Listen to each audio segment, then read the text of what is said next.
Dear students, welcome to my YouTube channel for different academic classes and learners. Hope this video finds you in good. If the contents of my channel are helpful, please make like, comment and share.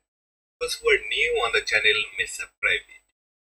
আজকে class 9 এ 2024 new question bank English রে and Martin থেকে একটি model question paper আমরা solve করব। এটি second unit test আমাদের রয়েছে সামনে স্কুলগুলোর পর, সেই সেকেন্ড ইউনিট টেস্টের জন্য কিন্তু খুবই প্রয়োজন।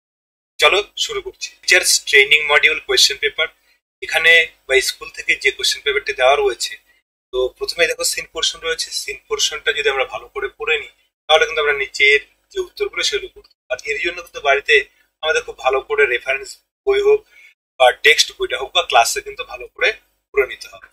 তো take the correct answer from the given alternative, সঠিক উত্তর আমাদের বিচ্ছিন্ন করতে হবে। সেজন্য ফ্রম দ্য গিভেন অল্টারনেটিভ, নিচে যে বিকল্পগুলো দেওয়া হয়েছে সেগুলো। The young seagull was in, অর্থাৎ এখানে যে তরুণ বা অল্প বয়স্ক শঙ্খচিলটির কথা বলা হয়েছে বা শঙ্খচিল, তো সেটি কোথায় ছিল? ওয়াজ ইন হিজ নেস্ট, বাসায়, পাখির বাসা। লেজ, এই লেজ বলতে হলো কোনো পাটাতন বা স্তর বোঝানো হতে পারে, পাটাতন বা স্তর, ঠিক আছে, যেটা আমরা ইংরেজিতে লেয়ারও বলতে পারি। তো লেস, কেভ, গুহা, উইন্ডো পেন, জানালার সার্সে। অবশ্যই এখানে পাটাতনে ছিল যে শৈলশটা ছিল, তার সঙ্গে থেকে লাগানো যে একটা তাক বা স্তর ছিল, সেই স্তরের উপরে সে কিন্তু বসেছিল। একদম প্রথম লাইনে দেওয়া হয়েছে অন হিজ লেস। দ্বিতীয় নম্বরে যেটা, his parents came to him, তার পিতামাতা তার কাছে এসেছিল 22 আওয়ার্স এগো, 20 আওয়ার্স এগো, 24 আওয়ার্স এগো, 25 আওয়ার্স এগো। তাহলে এগুলো কোনোটি নয়, 24 ঘন্টা আগে কিন্তু এসেছিল। কারণ দেখো এই লাইনটি বলা হয়েছে উপরের ঘটনার পরে, দ্যাট ওয়াজ 24 আওয়ার্স এগো। এ সবকিছুই বা এগুলো ছিল কি 24 ঘন্টা আগের ঘটনা, যখন তার বাবা তার কাছে এসেছিল, মা এসেছিল এবং তার চারপাশে ঘুরে ছিল কিভাবে, কলিং টু হিম শ্রীলি, চিৎকার করে তাকে ডেকে। The young seagulls elder brother caught his first, অর্থাৎ এখানে যে ইয়াং সিগালের যে দাদা, এল্ডার ব্রাদার, তার প্রথম শিকারটা কি ছিল? সেটা কিন্তু কি ছিল? একটা হেরিং ফিশ ছিল, হেরিং মাছ, নট গোল্ড ফিশ বা কুয়েল ফিশ বা স্যামন, এটা কিন্তু হেরিং ফিশ ছিল। Complete the following sentences with information from the text, তথ্য নিয়ে আমাদের পূরণ করতে হবে।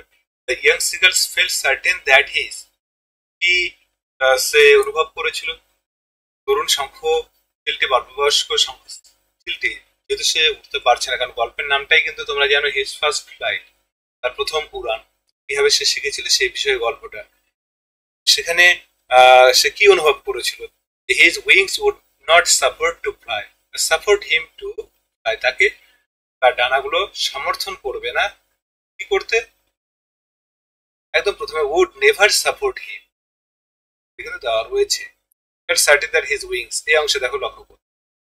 Seagulls parents had come around, seagulls এর যে পিতামাতা তারা এসেছিল, দেখো কাম অ্যারাউন্ড, তারপর থেকে লিখে ফেলো calling to him shrilly, calling to him শ্রীলি।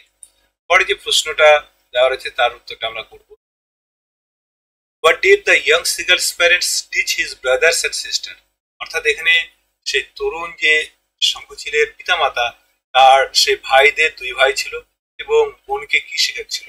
The young seagulls parents taught his brothers, taught করবো কারণ এখানে ডিড রয়েছে, ডিসটা কিন্তু আমরা সেই উত্তরের ক্ষেত্রে কি করে দেবো?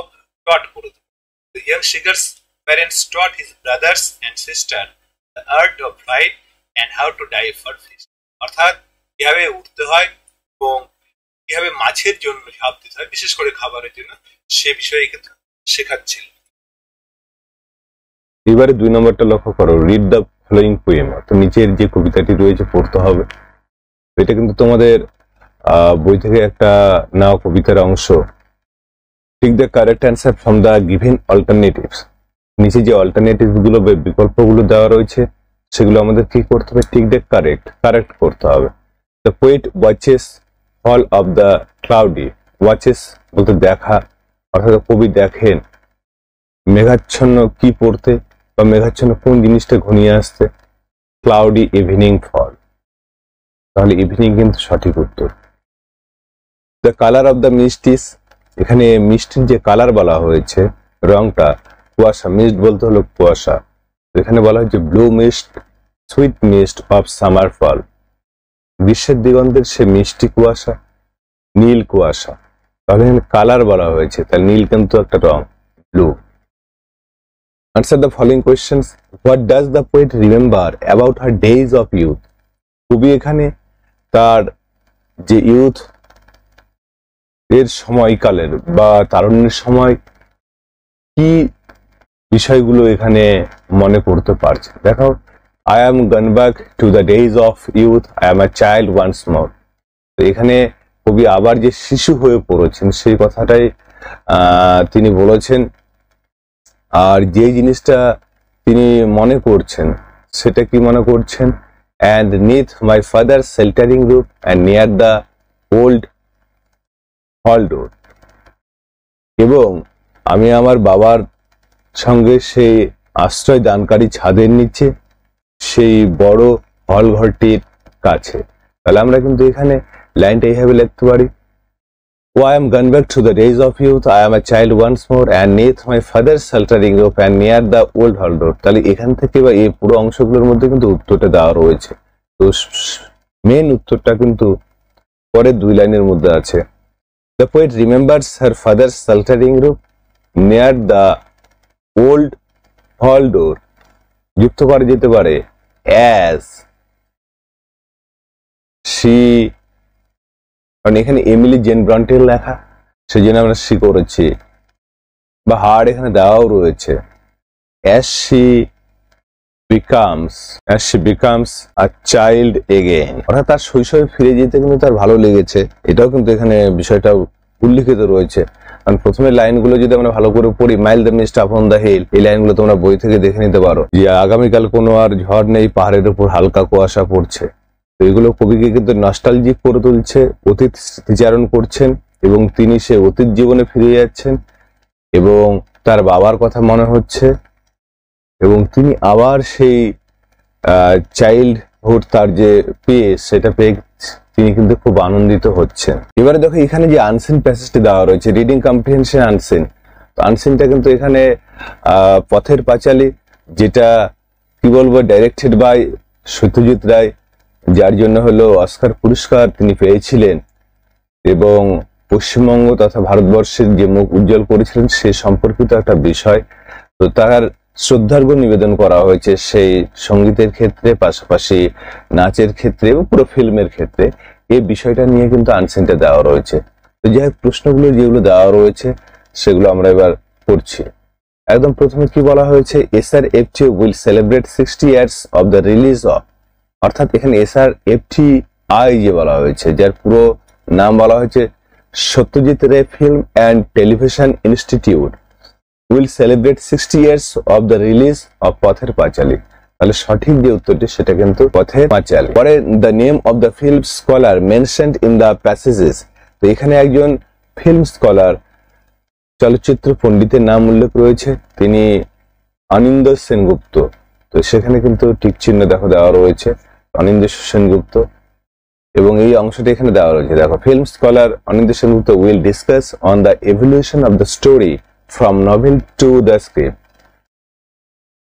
ঠিক আছে, অর্থাৎ গল্পের যে বিবর্তনটা উপন্যাস থেকে স্ক্রিপ্ট হিসাবে লেখা হয়েছিল তার বিবর্তনের উপরে তিনি আলোচনা করবেন, অনিন্দ্য সেনগুপ্ত ফিল্ম স্কলার।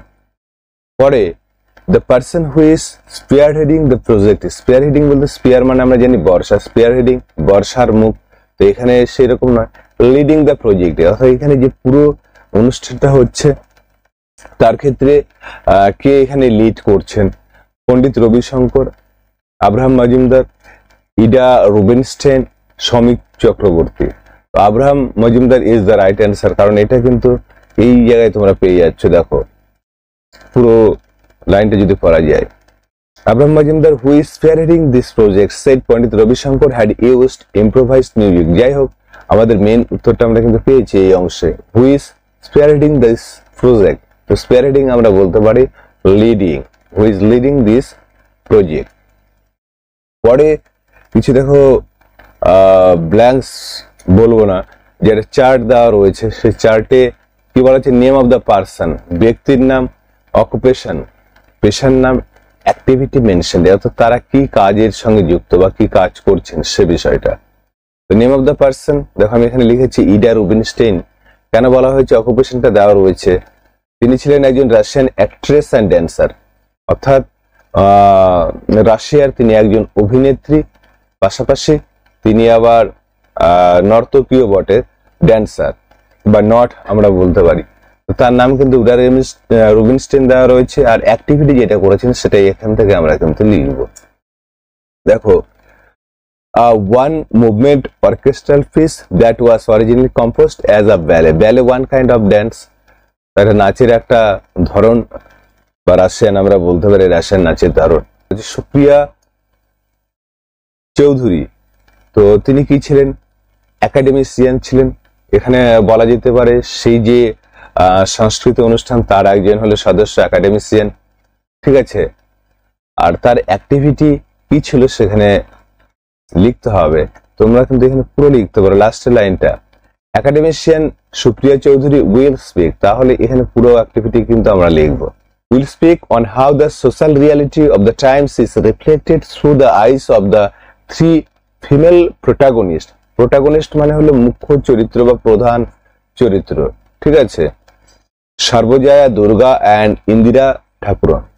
তিনি কি বলবেন, একাডেমিশিয়ান সুপ্রিয়া চৌধুরী এ বিষয়ে বলবেন social reality of the Times.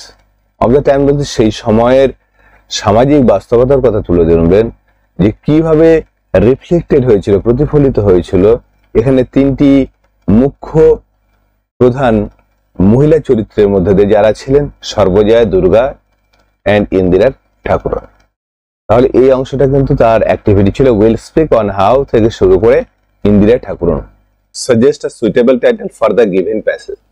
তাহলে যে প্যাসেজটি দেওয়া রয়েছে তার আমাদের কি একটা করতে হবে, টাইটেল, নামকরণ বা শিরোনাম দিতে হবে।